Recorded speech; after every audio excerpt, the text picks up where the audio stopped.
teve uma queda aí na rede, tá? E aí eu vou esperar o pessoal voltar. Voltou. Temos ainda 5, tá? Tem nesse livro. Eu não posso digitalizar o livro inteiro, porque senão eu vou incorrer em responsabilidade de direito autoral, tá? Mas como são 3 páginas, não tem nenhum problema. Eu já disponibilizei para os alunos aí da Uniswan esses 3 quadros sinóticos, tá? Que são bastante interessantes, que se referem à modalidade de prisão, né, as contramedidas de prisão. E aí nós vamos tratar agora sobre as diversas modalidades de prisão, medida cautelar, tá? Mas assim, de forma bem rasa, tá? Porque vocês já tiveram isso em processo penal. Bruna está perguntando qual é a página. A página do livro é página 191, 192 e 193, tá? Temos esse resumo aí, um quadro sinótico, né, de prisões e todos os seus remédios. Acho que vale a pena vocês lerem. Já enviei aí no grupo de representantes, nós temos um grupo, tá? Em que eu envio material e também deixo lá no ambiente do aluno. Então vocês não vão ter dificuldade para achar esse material não, tá? Então, vamos aqui colocar algumas considerações acerca das medidas cautelares. E aí nós vamos entrar então com todo o gás na peça processual, que eu já vou passar para vocês, que é o relaxamento, de prisão, para que nós possamos também, como posso indicar, praticar, né? Com a aula de prática, vocês também têm que praticar essa parte da matéria do relaxamento de prisão. Perfeito. Então, quais são as considerações aqui que nós devemos fazer em relação ao conteúdo de medida cautelar? Primeiro, tivemos uma mudança em 2011 com a Lei 12.403, que mudou a dinâmica das medidas cautelares, que trouxe uma inovação em que existia antes um binômio, né? Ou prisão ou liberdade plena. Não tínhamos aí instrumentos alternativos, né, que se colocasse ali o meio termo. E também nós tínhamos a fiança, mas a fiança era muito tímida, muito pouco aplicada. E o legislador resolveu criar uma nova dinâmica, que criou inúmeros institutos a partir dali, que vocês podem ver no artigo 282 do CPP, que é um novo capítulo, que fala sobre da prisão, das medidas cautelares e da liberdade provisória.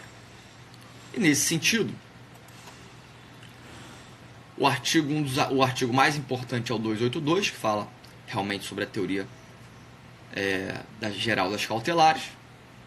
E o 319 trouxe uma dinâmica bem interessante, colocando várias alternativas para a prisão. Várias alternativas. Dentre elas, comparecimento periódico em juízo, proibição de acesso a lugares, proibição de contatos, monitoração eletrônica, internação provisória, recolhimento domiciliar, enfim, várias iniciativas, tá? E também temos aí uma situação interessante no artigo 317 falando sobre a prisão domiciliar, tá? Então essa foi a dinâmica em que se apresentou na época e que é vigente até hoje. Um ponto importante aqui que eu até escrevi, né, um artigo sobre prisão cautelar, que tem até que eu deixo lá no ambiente do aluno, tem lá no academia.edu, meu perfil academia.edu, dentro do livro Direito em Movimento. Deixa eu pegar aqui para vocês verificarem.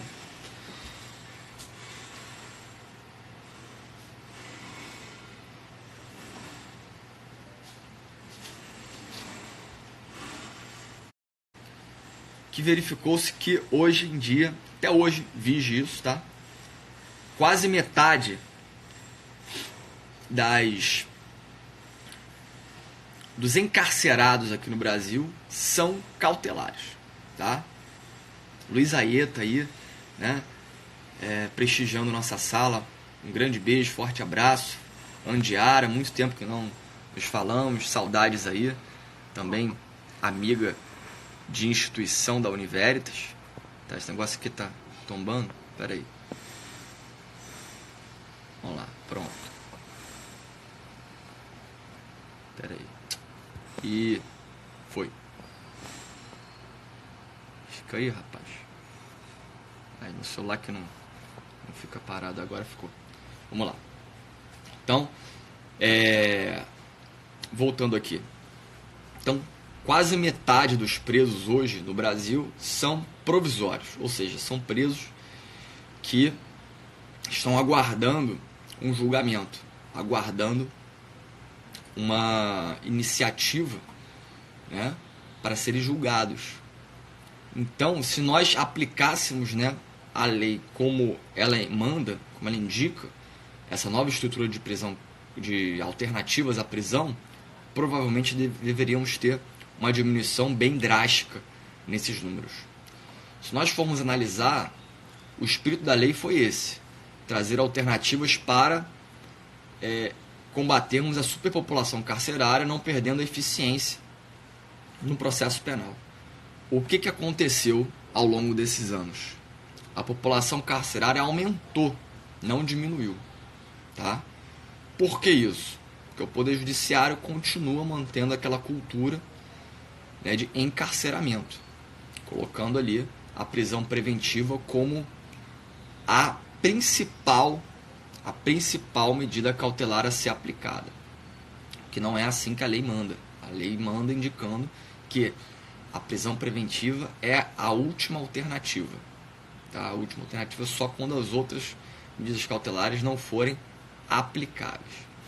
Ok? Beleza. Nesse sentido, né, nós temos então um grande problema. Mas fica a crítica, que não é um espaço aqui para nós trazermos uma análise profunda em relação às medidas cautelares, mas para nós analisarmos as contramedidas. Quais são as contramedidas, né, que são aplicáveis para medidas cautelares ou até mesmo, né, a extrema cautelar, né, medida extrema, que é a prisão preventiva. Revogação e relaxamento.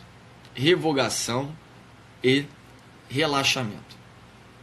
Então vamos primeiro tratar aqui na nossa aula do relaxamento e depois falar um pouco da revogação, porque o relaxamento é uma peça processual mais fácil de ser analisada por conta do seu fundamento e sua especificidade, tá?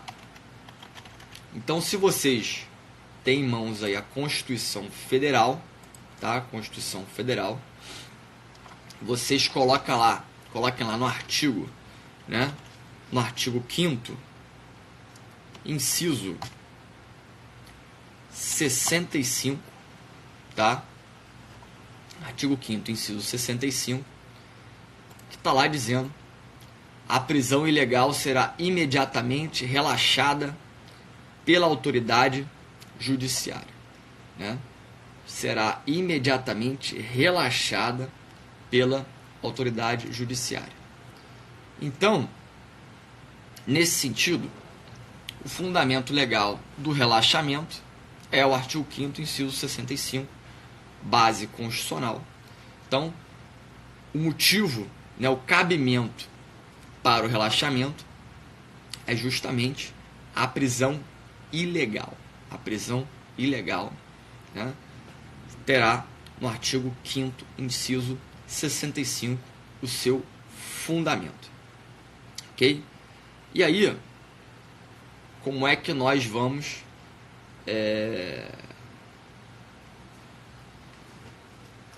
trabalhar essa situação? Um comentário aqui da Bruna: interessante que diante dessa pandemia o Estado devia fazer um IP para os condenados do semiaberto. Então, como está essa situação agora dos reclusos, né? Todos os que podem trazer, possibilitar irem para o regime aberto, né, para ficar em prisão domiciliar, o Poder Judiciário ele está providenciando isso. Mas os que não podem, eles estão ficando em isolamento, sem contato com ninguém, nenhuma pessoa externa, para poder não acarretar uma proliferação de vírus, né, do coronavírus. É assim que está acontecendo. Então vamos aí voltar para a peça relaxamento. A peça relaxamento, ela é simples. Ela é direcionada, por óbvio, ao Poder Judiciário e sempre coloca-se, né, para a autoridade e competente, não posso dizer hierarquicamente, né, competente para julgar aquela autoridade. Então vamos lá. Então, se nós temos um ato de cerceamento ilegal de liberdade, prisão ilegal, por parte do delegado de polícia ou qualquer outro policial, tem-se que direcionar o pedido para a vara criminal, que quem irá julgar isso é o juiz, tá? Tem-se que fazer referência ao inquérito policial na peça processual e direcionar isso ao juiz competente. Ok? Então, nesse sentido, se for um cerceamento de liberdade ilegal por parte de um juiz, se a ordem foi dada por um juiz,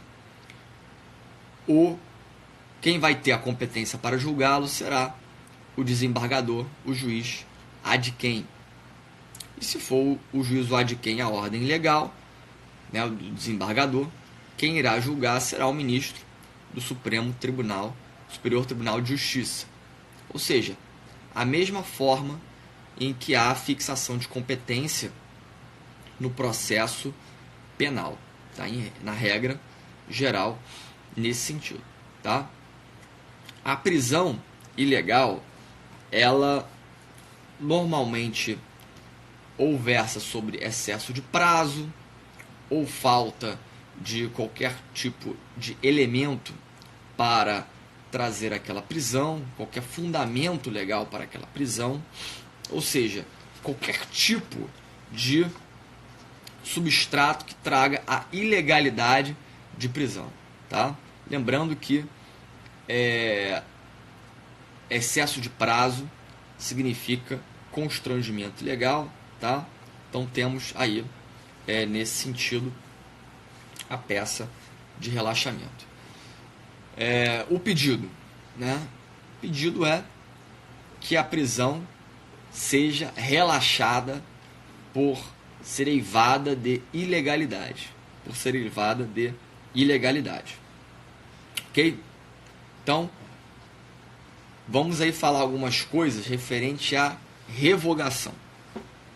Tá? Se de um lado o relaxamento ele tem um cabimento quando a prisão for ilegal, tem seu artigo 65 da Constituição, artigo 5º, inciso 65 da Constituição como fundamento legal. Já a revogação, ela é diferente, porque não temos um cabimento muito específico, tão bem evidente quanto o relaxamento. Onde está a peça, né, revogação?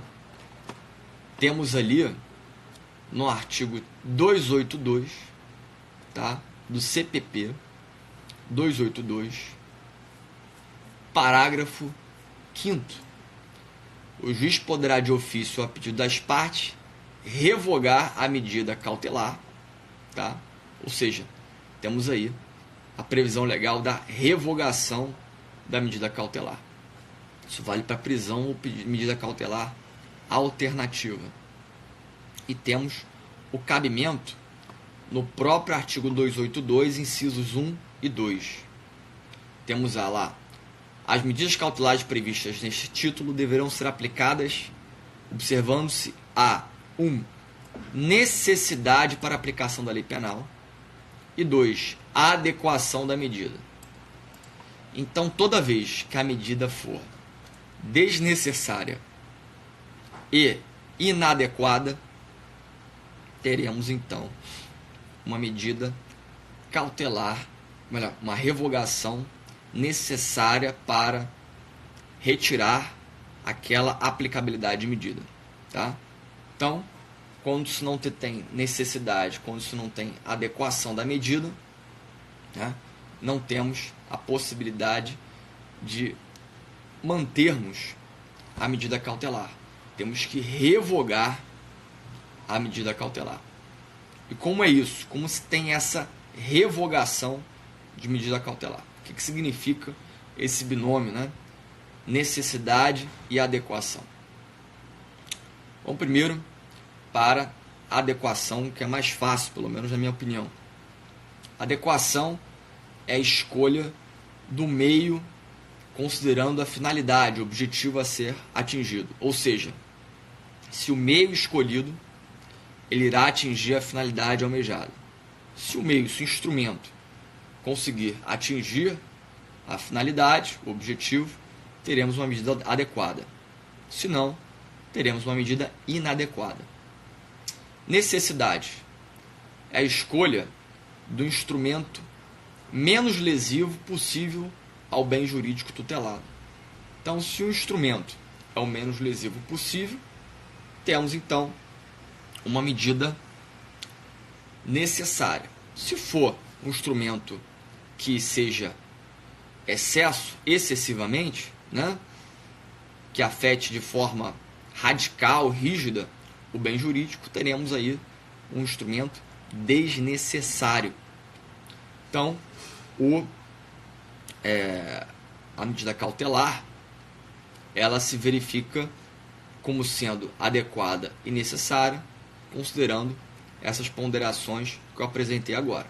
Então, se não tem esses dois elementos, não teremos aplicabilidade da medida cautelar, portanto, tem fundamento de apresentar a peça revogação com fundamento legal no artigo 282, fundamento da peça, o 282, parágrafo 5º, e o fundamento, né, o substrato, teremos aí o 282, inciso 1 e 2, e considerando também da forma como foi praticado o ato.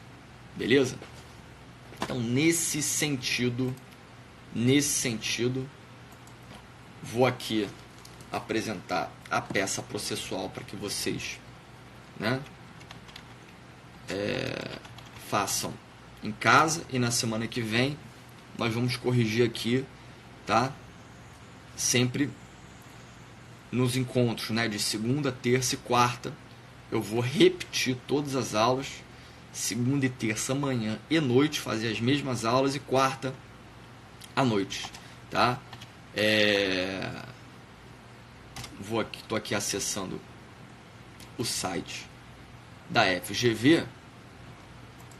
Se eu não me engano, foi o 6º exame, deixa eu só conferir qual foi.